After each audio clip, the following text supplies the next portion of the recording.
Hi everyone, and welcome back to a new video about my MyAniMATE3 features. So this video is going to revolve around the animation.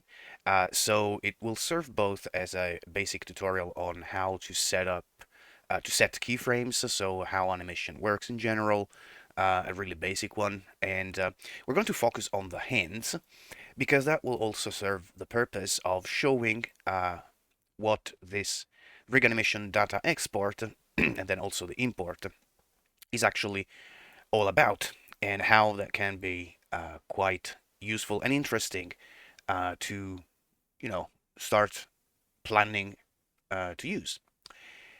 So the main thing is we need to make an animation for the hands.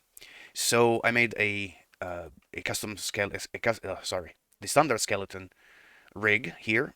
And since we were focusing on the hands, I just made sure that the fingers were bent, as explained in a previous video, but I haven't taken care of the legs because we're not going to animate those, so it doesn't really matter. And I also made sure to have some bending here on the arm so that the IKFK switch still works here, even though we're not going to use it. All right, so how do we start to animate? Well, first of all, we have to make sure that our timeline here is actually reflecting the length of the animation that we want to make. And for this demonstration, I'm going to make something that is just 1 second long. And speaking of seconds, so actual time length, something that makes things work correctly is also to have a notion about the FPS, which is down here.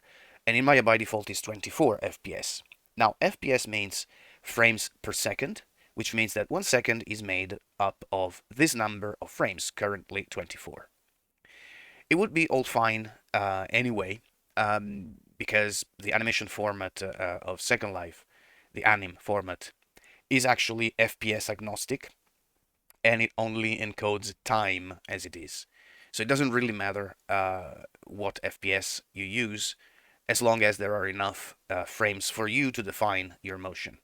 Let's switch this to the more uh, more common 30 FPS, which is fine. And let's set our timeline here to be 30 frames long. So in Maya 2024, the fields, this one and this one, which is the actual whole animation length, have been separated from the timeline length that is now embedded in the timeline, uh, in the time range bar over here. Okay, so if we double click here, we can input our number, and to have 30 frames, 1 second, that means we need 30 frames. We need to set this to 31 because we are starting from frame number 1. So from 1 to 31 is 31 minus 1 equal 30. Okay, so we have 30 frames. We know that this is going to be exactly 1 second. All right, so let's display the channel box here, because that's where we can see how we are going to animate things. And let's start making a first relaxed pose. So I'm gonna rotate these fingers like this, so that they aren't splayed that much. The default avatar hand is really terrible. But yeah, let's make this. That was absolutely horrible. So let's make something that resembles, even just remotely, a relaxed hand. Something like this.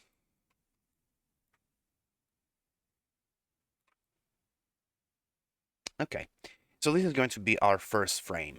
Now, this rig comes with the relevant transforms, so the channels, translate, rotate, and scale, already with the non-relevant hidden and locked. So on this one, you can feel confident you can feel confident to just hit the S key to set a keyframe, and the keyframing will only happen on the still exposed channels. Now, a better way to do this is to actually um, keyframe only the channels that you're interested in. So, as an example, as you can see from an IK controller, we have lots of things going on here, right? So, if I hit S, everything gets keyframed, even things that you don't really need to have a keyframe set over here. So the best way would be to either select the set of channels, so left click and drag, then right click and key selected. So it could be either translate, rotate, or any other attribute that you want to keyframe. Or as a shortcut, you can use the manipulator shortcut. So W for the translate, E for the rotate, R for the scale, as a base, so you have E to rotate, and to set a keyframe on the rotation, you have to insert a modifier key, which is the shift. In this case, it will be shift E. So let's put that there, for example. Shift E will insert a keyframe only on the rotation. Shift W would insert a keyframe on the translation as well. We don't need any keyframe on this, so I'm going to Control Z. And we can keep our focus on the hand. Now, why is it better? Because we also have the IKFK switches that if you hit S would get a keyframe. Okay, so if you don't want that to happen, hitting Shift E, as I'm now, will just ensure the insertion of a keyframe for the rotation. These ones have the rotation locked and hidden, so they will not get an animation keyframe on the rotation, and so you can rest assured that your animation is going to affect only what is actually relevant. All right, now we have set a first keyframe. Okay, let's say that this is going to be a looping animation. We'll just make a relax to fist and then back to relax. I want the same pose here, so I'm going to Shift E at the end of my timeline. So we have 2 keyframes here, and basically nothing happens because we haven't defined any kind of motion there. I'm going to the middle here of the animation, and I'm going to bend just these fingers here. Then I will grab the first phalanx there, so that it becomes a fist.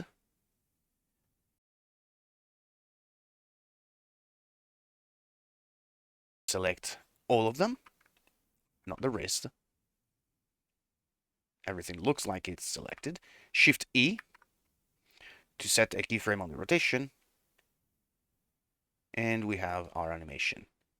Now you see here there is some intersection in the mesh, which is kind of undesirable, which means that we can insert a keyframe here to basically delay this movement so that we can try and avoid that intersection, which is absolutely bad. And there you have it. So this is basically how you go about making an animation in general, how to set keyframes and whatnot. Now you see here we have the same situation as before, because on the way back basically it's exactly the same as it was before. If we want to copy a pose, saying from my selection to a point in time to another point in time, there is a nice trick that can be useful. So if you go to the pose that you want, say this keyframe here, but it could be even another location, so the current pose that you can see here, and then middle mouse click here, this viewport is not going to update, and therefore when I get to add a keyframe, it's going to add the keyframe on the non-updated visual transforms of whatever I have selected, which means that it basically copied that pose for my selection in this point in time. All right, so let's see how that plays. Okay, cool.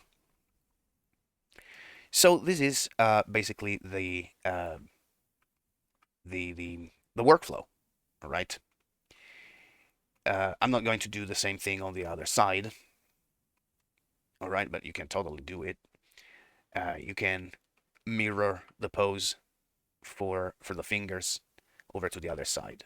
Anyway, now at this point, let's see why this thing is something that can prove useful. So you can work on animations, pose, transitions for your hands and store them away in a file. So whatever you have animated here is going to go into a file. If we browse and do left hand, let's call it test one.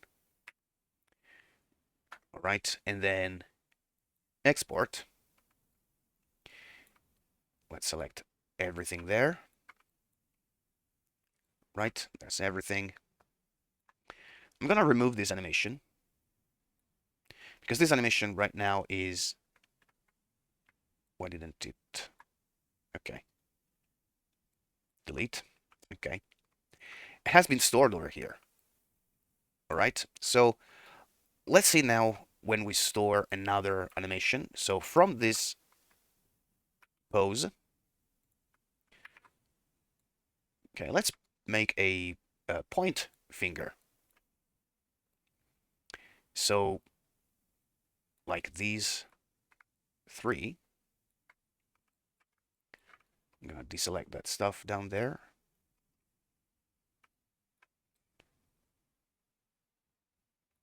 And Shift E to set a keyframe. This other one instead is going to extend.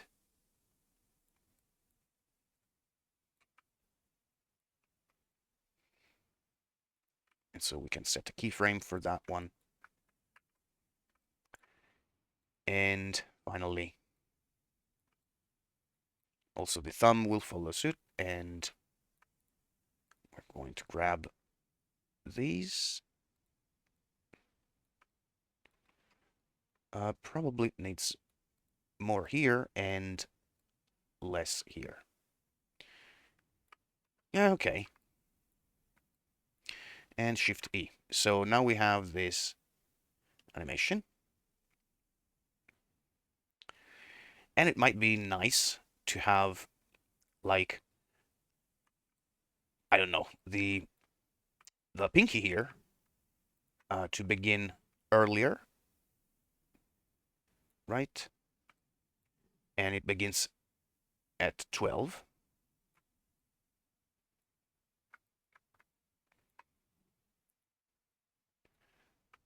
14, so that there is a, a little bit more natural kind of movement. A little bit more interesting. Maybe the way back it's not that natural, but when it curls, it is more natural. And again, you can even make sure that that pose is retained for, I don't know, some time. So we would keep this pose here for the pinky, using the same technique as before. Just make sure that only the pinky thing here is selected. Middle mouse click, Shift E, so it stays still for a bit. Let's now grab this. Okay, 20. Go to the final pose for this finger. Middle mouse click on the 20, Shift E. And same thing for the medium finger.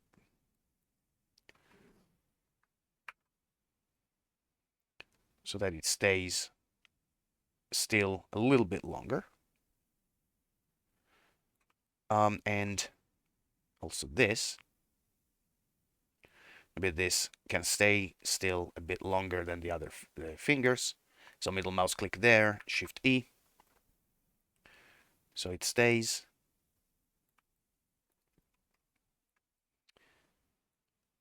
And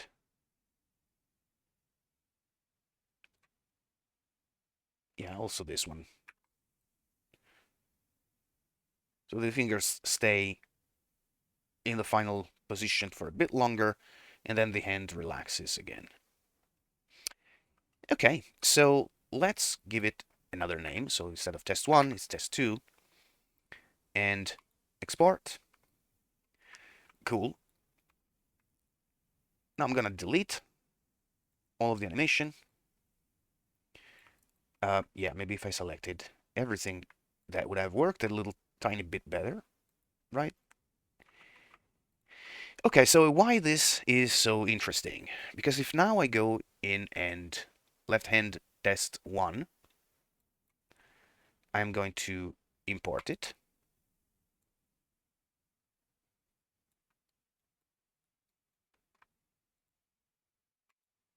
Okay, with this one selected, maybe. Right, and I've got my animation back there. Right, notice that if there's no other animation, this defaults to start at 0. So let's not.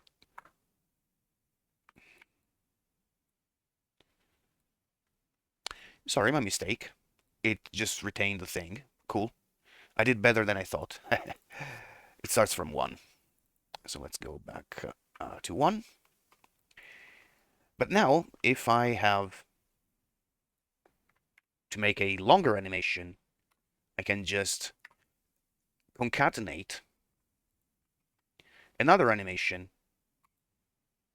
and our friend has the two animations concatenated. So what happens is it starts the frame immediately after the last that we have already in place. Okay, and this is done to preserve both animations, the end of whatever you have in your animation, and the beginning of the one that you are importing. So you don't have to redo all of these things. So the 90% of the work, once you have saved it off into a file, it means it's a good to go, right? So you don't have to redo it, and that's the 90% of the work, leaving you with just the uh, editing to make things blend in together. And maybe you want to get rid of the ending of the previous animation. Maybe you want to get rid of the beginning of the second animation that has been imported. Maybe you want to distance them in time. I don't know, but this is done to preserve the data of each single animation. Now, from the previous videos, you may remember that the animation was basically a baked animation. It was one frame per frame, one keyframe per frame. This tool, however, it is actually preserving the curved shapes and the keyframe, also the sparse keyframes that we have set manually, for you to just retrieve the work that you've done exactly as you left it when you exported the animation. So let's go to the animation Windows Animation Editor, Graph Editor, and yeah, let's grab just one object. So this finger. As you can see, everything is exactly like you have left it. You have a keyframe here. The curve is clean until we get to the next keyframe, and then go ahead and it does other things. Now, let's move these things aside for a minute. Let's make some modifications and re-export that. So I'm gonna delete this. Okay, because this animation is simpler, right? It has less keyframe clutter. Now in here, you can manipulate also the curves, so that the curve basically interpolates differently, giving you a slightly different type of behavior. Okay, so its rotation is slightly different. Let's do like this. You see this one, how it's now doing. It's not natural, but it's following the modification on the curve, right? Cool. So I went ahead and exported a modified version which is that I named the hand test 3, where I made a modification that is to prove the point of data retention. So I basically had changed the curve interpolation here using a weighted tangent. All right, so yeah, what you do to do that is to select the curve. All right, and then down here we can find weighted tangents. That allows us to um, like modify the in and out strength of the curve. Right, instead of being locked to a weight of 1, which is a length of 1 here. All right, and everything else basically in the curve is being preserved. So I'm gonna grab this one, and then also I will add another keyframe here. I will just ruin it, but who cares? And I will set another keyframe. Okay, selecting that keyframe. Now, this also has weighted tangents. But what we can do here in the keys is, not tangents, sorry, is to break the tangents. So breaking the tangents will allow you to do this kind of work so that they aren't unified, as they are called in their default behavior, where if you modify one, the other follows. And so here it's basically doing a really ugly kind of movement. Okay. And here also we have some modification. So let's export this as number 4. Okay, so just name it number 4. The dot is there, fine. Export. I will delete all of the animation, so nothing there.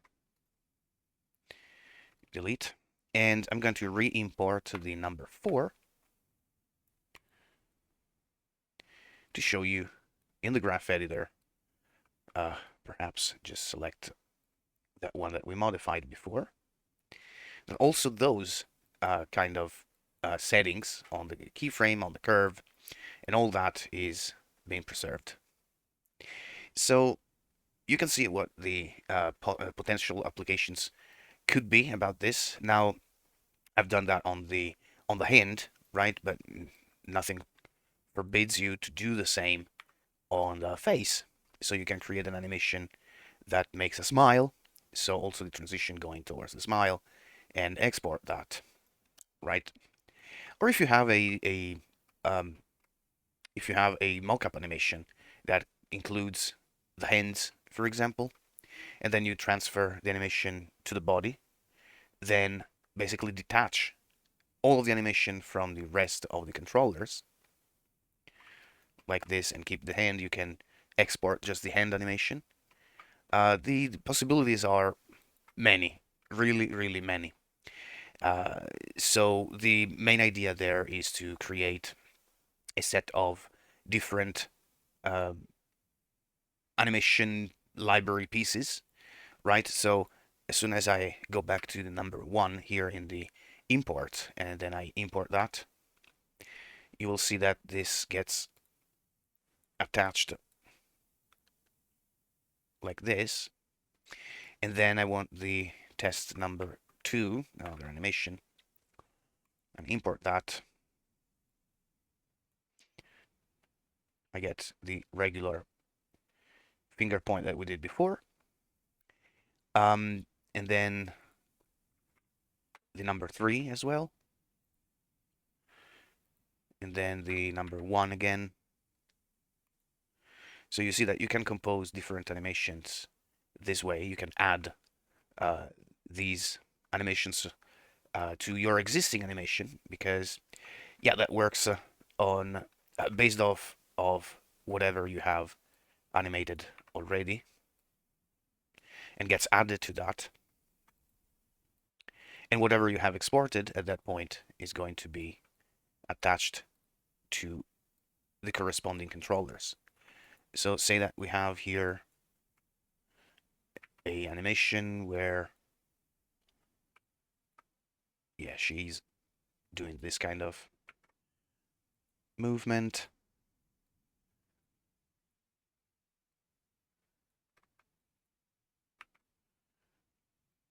All right, so it's a very simple animation here, not that complicated.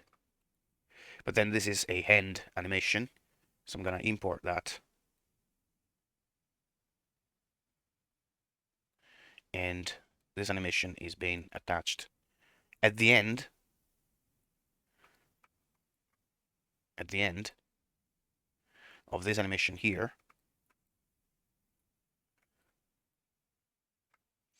right? And then you can move it into the place that you want. Oops.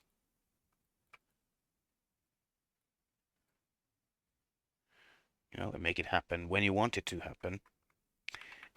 Mm. Let's go back there. Okay, just these, and have it happen here.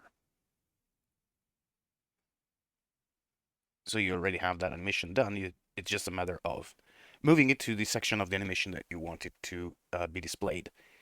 Now I'm going to add another. It was the number 4, for example. It's going to be added after the very last frame in your animation. So at that point, it's just a matter of doing this kind of work. And build up your own animation in a modular fashion. So yeah, for hands and face, I see this to be a quite useful approach. And I hope that you can see the actual potential of this kind of method. And yeah, that's it for this quick tip, which is no longer that quick. But I hope that to have covered a lot of basics to begin animating, and also a nice addition with a practical explanation of how this tool works and how it can help you making animations easier. And yeah, that's gonna be it for today. I thank you very much for watching, and I'll see you in the next video. Bye.